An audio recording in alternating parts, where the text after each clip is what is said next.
نصلی علی رسول الکریم اما بعد، ہمارا کچھ عرصے سے سلسلہ شروع ہے الحمدللہ کہ من گھڑا تو جھوٹی روایتوں کو بیان کرتے ہیں تاکہ عوام میں آگاہی ہو، بیداری ہو اور عوام کو علم ہو کہ من گھڑت روایتیں بیان نہ کرے، جھوٹی روایتیں بیان نہ کرے۔ تو اس سلسلے کی آج پہلی حدیث، بہت سارے لوگ بیان کرتے ہیں، اس کو حدیث بنا کر پیش کرتے ہیں کہ قیامت کے دن ماں کے نام سے پکارا جائے گا۔ اصل اس کی توجیہ بھی بیان کرتے ہیں کہ ماں کے نام سے قیامت کے دن اس لیے پکارا جائے گا کیونکہ بہت سارے لوگوں کا یعنی عورت کا غلط تعلق ہوتا ہے، تو غلط بچہ یا غلط حمل ہوتا ہے، شوہر کا ہوتا نہیں ہے،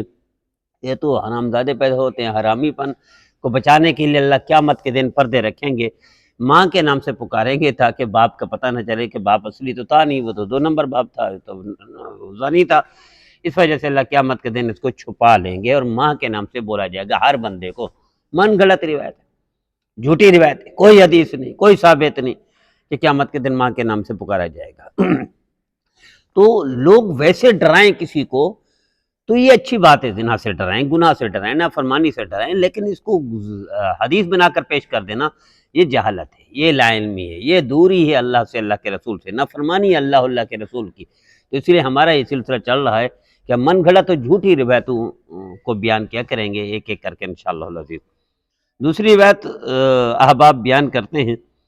کہ 2 رکعت نفل پڑھیں، 40 سال کی 50 سال کی قضائے نمازیں ہیں، اس طریقے سے پڑھیں، پہلی رکعت میں یہ پڑھیں، دوسری رکعت میں یہ پڑھیں، تیسری رکعت میں یہ پڑھیں، چوتھی رکعت میں یہ پڑھیں، اور اس دن پڑھیں، جمعہ کے دن پڑھیں، رمضان میں پڑھیں، تو زندگی بھر کی قضائے عمری ادا ہو جائے گی، آپ کے ذمہ قضائے نمازیں ختم ہو جائے گی۔ جھوٹی روایت ہے، من گھڑت روایت ہے، کوئی 2 رکعت پڑھنے سے ساری زندگی کی نماز ادا نہیں ہوتی، کسی ایک حدیث میں بھی ایسا ممکن ہی نہیں ہے، تصور بھی حرام ہے، ناممکنات سے بھی آگے کی بات ہے، مشکل نہیں، ناممکن بھی نہیں،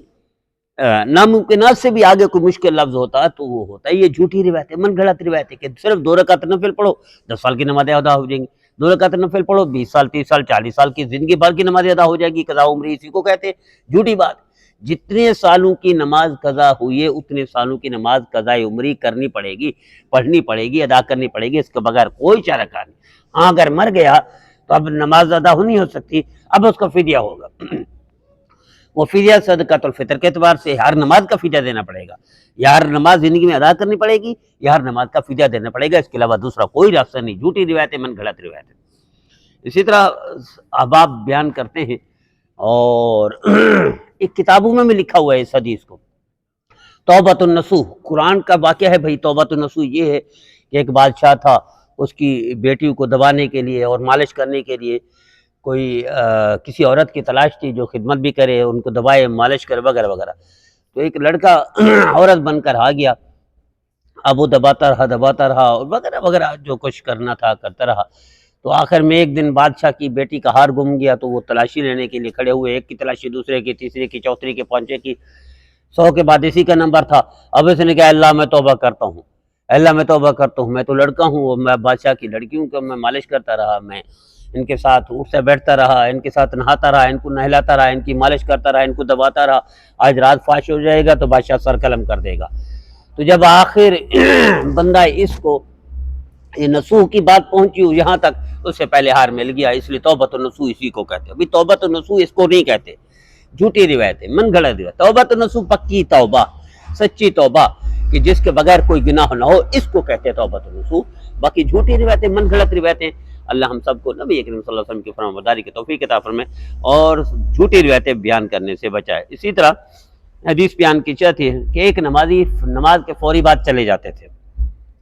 اور وجہ کیا تھی؟ ایک ہی چادر تھی۔ نماز کے بعد فوری کسی نے پوچھا بھی کیوں چلے جاتے ہو؟ کہنے کہ میں ایک ہی چادر ہے، یا تو میری بیوی پہنتی وہ نماز پڑھتی ہے یا میں پہنتا ہوں میں نماز پڑھتا ہوں، تو ایک ہی چادر کی وجہ سے مجھے نماز کی وجہ سے جانا پڑ رہا ہے کہ چادر ایک ہے۔ تو یہ جھوٹی روایت ہے، من گھڑت روایت ہے، کوئی ایسی ثابت نہیں، کوئی حقیقت نہیں، کوئی وہ نہیں۔ اسی طرح ایک روایت بیان کی جاتی ہے حضرت بلال رضی اللہ تعالیٰ عنہ کے حوالے سے کہ حضرت بلال رضی اللہ تعالیٰ عنہ قیامت کے دن اونٹ کی رسی پکڑے ہوں گے، نبی کریم صلی اللہ علیہ وسلم اونٹ پر سوار ہوں گے اور اونٹ کی رسی پکڑ کر جنت میں داخل ہوں گے حضرت بلال رضی اللہ تعالیٰ عنہ۔ یہ بھی جھوٹی روایت ہے، یہ بھی من گھڑت روایت ہے، کوئی حقیقت نہیں، کوئی سرپا نہیں، کوئی اس کا وہ نہیں ہے۔ تو اللہ ہر میرے بھائی میرے بہن کو 100% صاحب عمال صاحب کردار بنائے اور نبی کریم صلی اللہ علیہ وسلم کی فرمانبرداری کی توفیق عطا فرمائے اور جھوٹی روایتیں اور من گھڑت روایتیں بیان کرنے سے اللہ محفوظ فرمائے۔ اسی طرح ایک حدیث بیان کی جاتی ہے کہ اللہ کے بارے میں کہا جاتا ہے کہ اللہ کہتا ہے میں مومن کے دل میں سما جاتا ہوں، مومن کا دل میرا گھر ہے، کوئی مومن کے دل میں سما جاتا ہوں۔ اس کو ویسے بیان کرے کہ دیکھو میرے دل میں اللہ ہے، اللہ کی محبت ہے، میرے دل میں نبی کریم صلی اللہ علیہ وسلم کی محبت ہے۔ وہ جیسے شعر ہے حضرت شیخ الہند رحمہ اللہ کا کہ جنت میرا دیدار کر میرے دل میں حضور رہتے ہیں۔ تو ایک محبت تو ہے، الفت تو ہے، لیکن اس کو حدیث بنانا کہ میں مومن کے دل میں سما جاتا ہوں، یہ جھوٹی روایت ہے، من گھڑت روایت ہے، اس میں کوئی وہ نہیں ہے۔ اسی طرح حدیث بیان کی جاتی ہے کہ نبی کریم صلی اللہ تعالی وسلم یہودی کے جنازے کو دیکھ کر کھڑے ہو گئے، رونے لگ گئے۔ صاحب نے پوچھا یا رسول اللہ یہودی کو دیکھ کر رو رہے ہیں؟ فرمایا ہاں، میرے امت جہنم میں جا رہے، میں نہ رو تو کیوں رو۔ بھئی کھڑے ہو جانا جنازے کو دیکھ کر یہ تو ثابت ہے، لیکن یہودی کو دیکھ کر میرے نبی کا رونا، آنسو بہانا کہ میرے امتی جہنم میں جا رہے میں نہ کیوں نہ ہوں، یہ من گھڑت روایت ہے، جھوٹی روایت ہے۔ اس وجہ سے ہم جھوٹی روایتوں کے خلاف آپریشن شروع کر چکے ہیں الحمدللہ، تو ایک ایک کر کے ہم بیان کریں گے تاکہ ہم امت مسلمان کلمہ گو، ہمارے علماء غیر علماء عالم غیر عالم، ہمارے تبلیغی بھائی یا دوسرے من گھڑت اور جھوٹی روایتیں بیان نہ کریں، اور جو صحیح روایتیں ہزاروں ہیں لاکھوں ہیں ان کو بیان کریں۔ جھوٹی روایت بیان کرنے کی، من گھڑت روایت بیان کرنے کی ضرورت نہیں۔